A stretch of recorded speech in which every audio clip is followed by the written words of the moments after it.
ATN news দেখছেন। Happening পয়েন্টের সাথে আছে আমি তাসফিয়া তামান্না। আজ আমরা কথা বলবো পরিবেশ বান্ধব ফার্নিচার এই বিষয় নিয়ে। কথা বলবো মশিউর রহমানের সঙ্গে, মার্কেটিং ডিরেক্টর, হাতিল। আপনাকে স্বাগত আমাদের আয়োজনে। ধন্যবাদ আপনাকে এবং এটিএন বাংলা, এটিএন নিউজের দর্শক শ্রোতাদেরকে।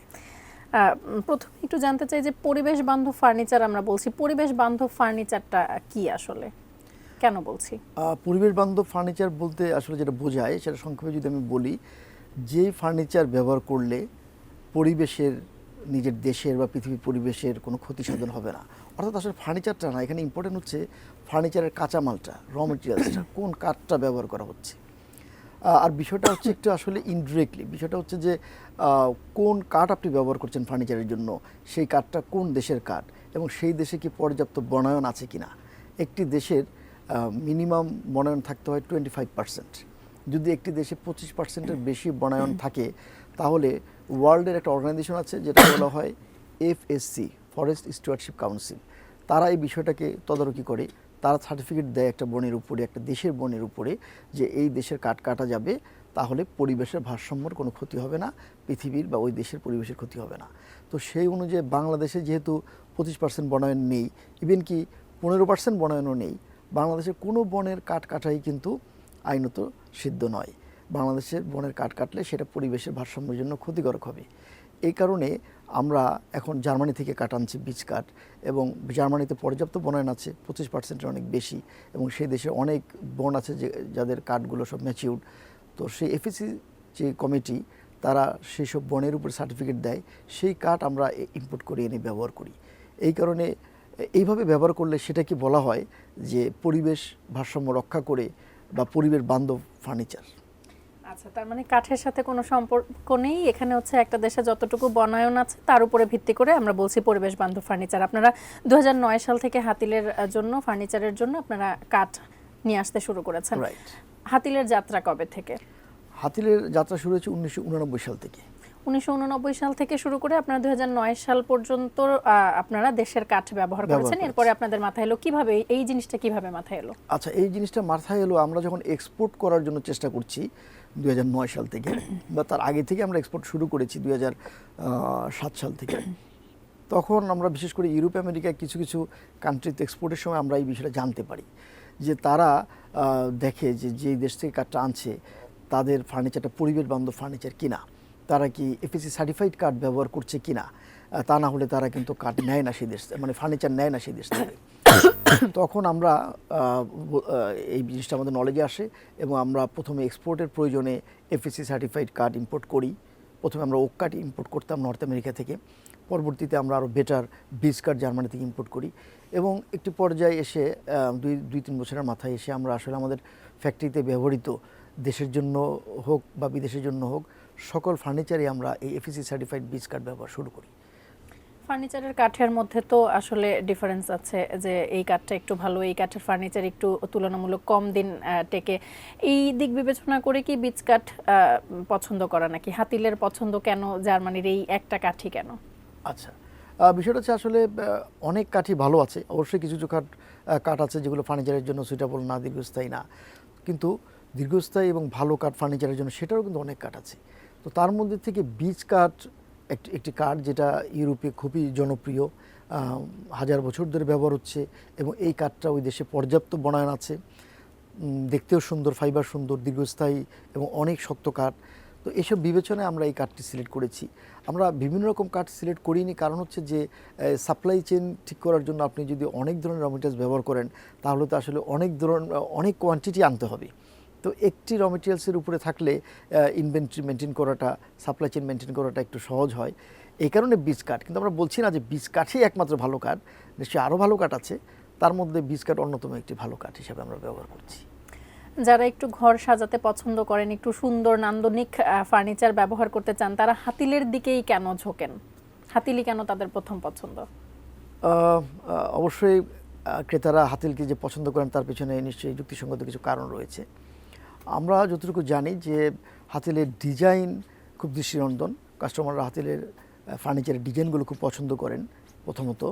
দ্বিতীয়ত যে হাতিলের যেই স্লিম অ্যান্ড স্মার্ট যে আপনার মিনিমালিস্টিক যে ডিজাইনগুলো হয়, মডার্ন যেই শহুরে নাগরিক জীবনের ফ্ল্যাটগুলো এখন আপনি জানেন যে একটু ছোট পরিসরে হয়। তো সেই ছোট পরিসরের ফ্ল্যাটে যে বেড বা সোফা বা ডাইনিং, ড্রেসিং টেবিল, আলমিরা, এগুলো খুব বেশি ভারী হলে দেখা যায় যে স্পেস সংকুলন করতে অসুবিধা হয়। তো আমরা সেই দিকে মাথায় রেখে ফার্নিচারের ডিজাইনগুলো করে থাকি।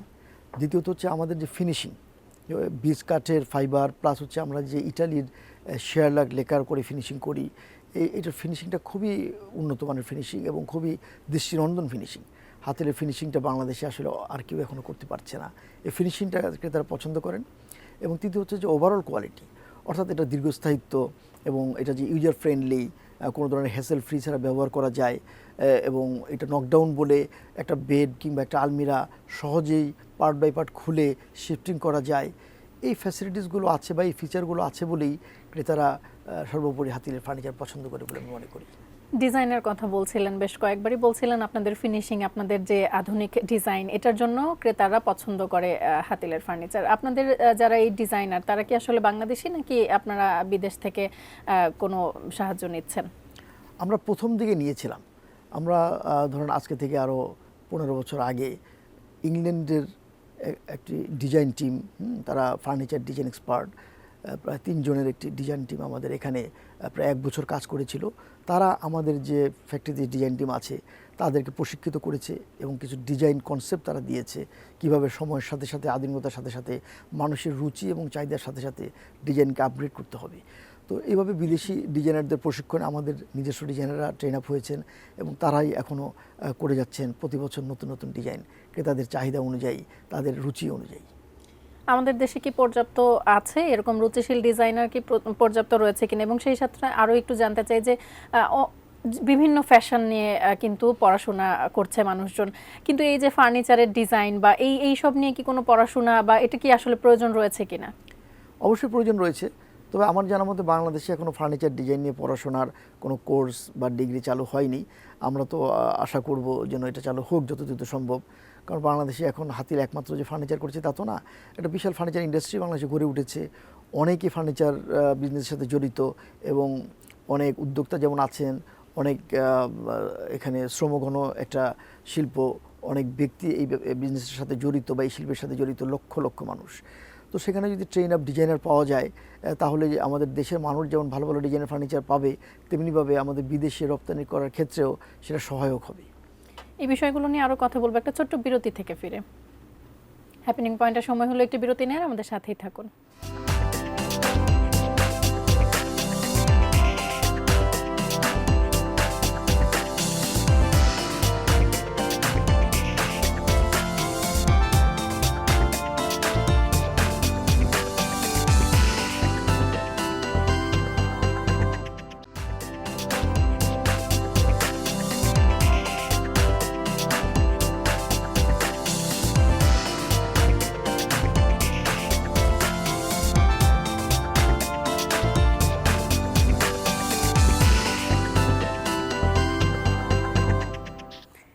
বিরতির পর আবারও স্বাগত হ্যাপেনিং পয়েন্টের সাথে থাকার জন্য ধন্যবাদ। আমরা কথা বলছিলাম পরিবেশ বান্ধব ফার্নিচার নিয়ে, কথা বলছিলাম মশিউর রহমানের সঙ্গে, মার্কেটিং ডিরেক্টর হাতিল।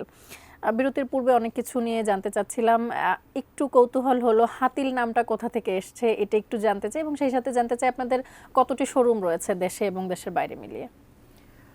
হাতিল নামটির আসলে কোনো শাব্দিক অর্থ নেই, এটা ডিকশনারি ওয়ার্ড না, এটা একটা অ্যাব্রিভিয়েটেড ফর্ম, HATIL। এই শব্দটা বা এই অ্যাব্রিভিয়েশনটা এসছে আমাদের পৈতৃক বিজনেস, আমার বাবার যে বিজনেস ছিল 1960 সাল থেকে পুরাতন ঢাকার ফরাসগঞ্জের টিম্বার সেল সেন্টার, যেটার নাম ছিল কাঠ বিক্রয় কেন্দ্র, যেটার নাম ছিল HA timber industries limited. H for Habibur Rahman আমার বাবার নাম এবং A ফর আনোয়ারা বেগম আমার মায়ের নাম। তো HA টিম্বার ইন্ডাস্ট্রিজ লিমিটেড থেকে কাঠ বিক্রি হয়, এখনও হচ্ছে, সেটা এখনও আছে। পরবর্তীতে 1989 সালে উনি যখন রেডিমেড দরজা এবং ফার্নিচারের জন্য আরেকটি কোম্পানি খুললেন, তখন সেটা নামই দিলেন ওই HA টিম্বার ইন্ডাস্ট্রিজ লিমিটেডের প্রথম অক্ষরগুলো নিয়ে HITIL হিসেবে হাতিল নামটি করেছেন। আচ্ছা, একটু জানতে চাই যে আপনাদের দেশে বিদেশে মিলিয়ে কতগুলো শোরুম রয়েছে? আমাদের এই মুহূর্তে বাংলাদেশে, সারা বাংলাদেশে বিভিন্ন জেলায় মিলে 80টি শোরুম আছে। আর দেশের বাইরে ইন্ডিয়াতে আছে 18টি শোরুম এবং ভুটানে আছে 2টি শোরুম। এই 2টি দেশ মিলে আমাদের 20টি শোরুম আছে। তবে আরও অনেক দেশে আমাদের এক্সপোর্ট হচ্ছে, শোরুম হয়তো হাতিল নামে নেই, মিডল ইস্টে এবং আপনার কানাডাতে, ইউএসএ, এরকম বেশ কিছু দেশে এক্সপোর্ট হচ্ছে। মোট 100টির মতন শোরুম আপনাদের রয়েছে। আপনি বলছিলেন যে আপনাদের এক্সপোর্ট হচ্ছে, কোন কোন দেশগুলোতে আসলে এই হাতিলের এই ফার্নিচারগুলোর চাহিদা রয়েছে? এই মুহূর্তে তো বলা যায় যে সবচেয়ে বেশি এক্সপোর্ট হচ্ছে ইন্ডিয়াতে, যেহেতু ওখানে 18টি শোরুম আছে এবং ভুটানে 2টি শোরুম আছে। এছাড়া আমাদের আরও কয়েকটি শোরুম ছিল কয়েকটি দেশে, যেমন আপনার অস্ট্রেলিয়াতে ছিল, কানাডাতে ছিল। এগুলো করোনার সময় ওই রিসেশনে বন্ধ হয়ে যায়। তবে আমাদের কিছু ইন্টারন্যাশনাল বায়ার আছেন, তাদের থ্রুতে অস্ট্রেলিয়া, কানাডা এবং ইউএসএ এবং মিডল ইস্টের বেশ কয়েকটি দেশে এগুলোতে আমাদের ফার্নিচার এক্সপোর্ট হচ্ছে। এই যে আপনারা রপ্তানি করছেন, এই রপ্তানির ক্ষেত্রে কি সরকারি কোনো সহযোগিতা আপনাদের প্রয়োজন রয়েছে কিনা? অবশ্যই, আসলে যে কোনো বিজনেস গ্রো আপ করার জন্য তো সরকারি পৃষ্ঠপোষকতা অবশ্যই দরকার। তো সেটা সরকারের কিছু পলিসি আছে আমাদের জন্য, কিন্তু আমাদের আরও কিছু পলিসির সহযোগিতা প্রয়োজন। এই মুহূর্তে সরকার যেটা করছেন যে ফার্নিচার উপরে, এক্সপোর্টের উপরে একটা ইনসেন্টিভ দিচ্ছেন, এক্সপোর্ট ভ্যালুর উপরে। তবে আসলে সেটা পর্যাপ্ত নয়। আমরা মনে করি যে গার্মেন্টস শিল্পকে যেভাবে সরকার পৃষ্ঠপোষকতা করে গ্রো আপ করেছেন, তেমনিভাবে যদি ফার্নিচার শিল্পকে পৃষ্ঠপোষকতা করেন, তাহলে খুব দ্রুত ফার্নিচারও কিন্তু পৃথিবীতে বাংলাদেশ একটি অবস্থানে যাবে এক্সপোর্টের দিক থেকে।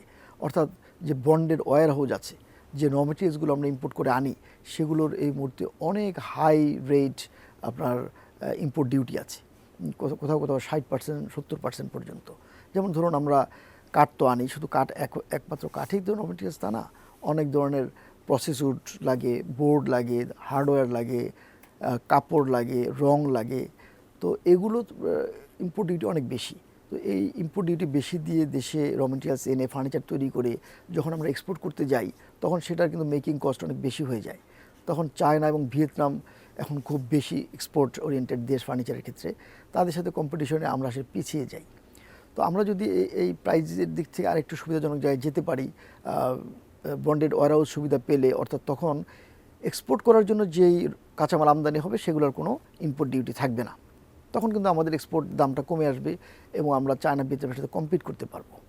হাতিল নিয়ে অনেকক্ষণ কথা বলছি, হাতিল নিয়ে অনেক কিছু জানলাম। একটু জানতে চাই সার্বিকভাবে আসলে দেশের ফার্নিচার শিল্প বা ব্যবসায়িক দিক থেকে আসলে কতটুকু অগ্রসর হয়েছে বা কতটুকু আসলে আলোর মুখ দেখতে পেরেছে, জিডিপিতে কতটা অবদান রাখতে পেরেছে, এটি একটু জানতে চাই।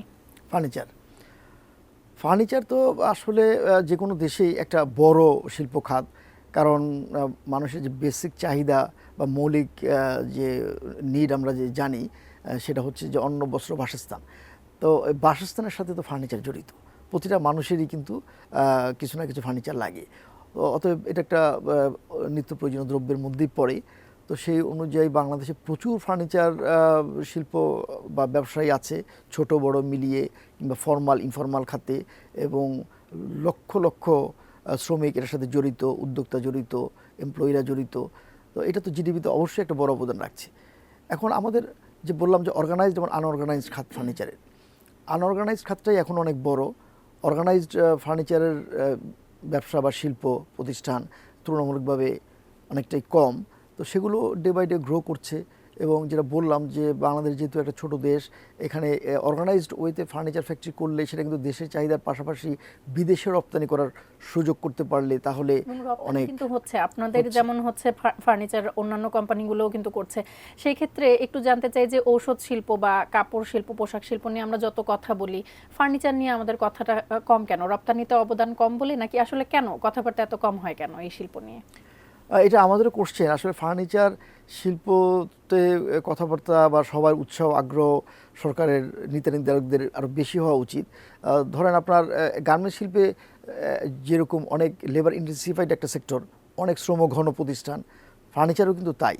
তো এই শিল্প ডেভেলপ হলে অনেক বেশি কিন্তু আপনার যেটাকে বলে বেকারত্ব দূর হবে, কর্মসংস্থানের ব্যবস্থা হবে। কিন্তু যেগুলো ধরেন কমপ্লিটলি অটোমেটিক ইন্ডাস্ট্রিয়ালাইজেশন, যেমন ধরেন ওষুধ সেক্টর অবশ্যই একটা ভালো সেক্টর, ভালো করছে, আরও ভালো করুক আমরা চাই। কিন্তু সেগুলোতে কিন্তু একটা ফ্যাক্টরিতে কমপ্লিটলি অটোমেটেডভাবে সমস্ত কিছু হয়ে যায়, তাতে করে কিন্তু অত বেশি শ্রমিকের প্রয়োজন হয় না। কিন্তু একটা ফার্নিচার ফ্যাক্টরিতে বিশেষ করে ধরুন আমাদেরটা যদি বলি, হাতিলে আমরা অনেক অটোমেটেড মেশিন ব্যবহার করছি, কিন্তু ফার্নিচার একটা ভারী শিল্প বলে এখানে যতই অটোমেটিক করা হোক না কেন 100% অটোমেশন সম্ভব না, সেমি অটোমেশন সম্ভব। এখানে প্রচুর শ্রমিকের ইনভলভমেন্ট দরকার। তো এই কারণে এখানে যেমন ফার্নিচার শিল্পে যদি তদারকি হয় বা অ্যাটেনশন সরকার দেয় নীতি নির্ধারণী পর্যায়ে, তাহলে একদিকে যেমন বেকারত্ব দূর হবে, আরেকদিকে কিন্তু ফরেন কারেন্সি আসবে এক্সপোর্টের মাধ্যমে। তো এটাকে অগ্রাধিকার দেওয়ার উচিত বলেই আমরা মনে করি। আবার একটু হাতিলের প্রসঙ্গে ফেরত যাই। হাতিলের দামটা একটু বেশি, যদিও মান যেগুলোর ভালো দাম তার একটু বেশি হয়, তারপরেও হাতিলের দামটা বোধহয় একটু বেশি।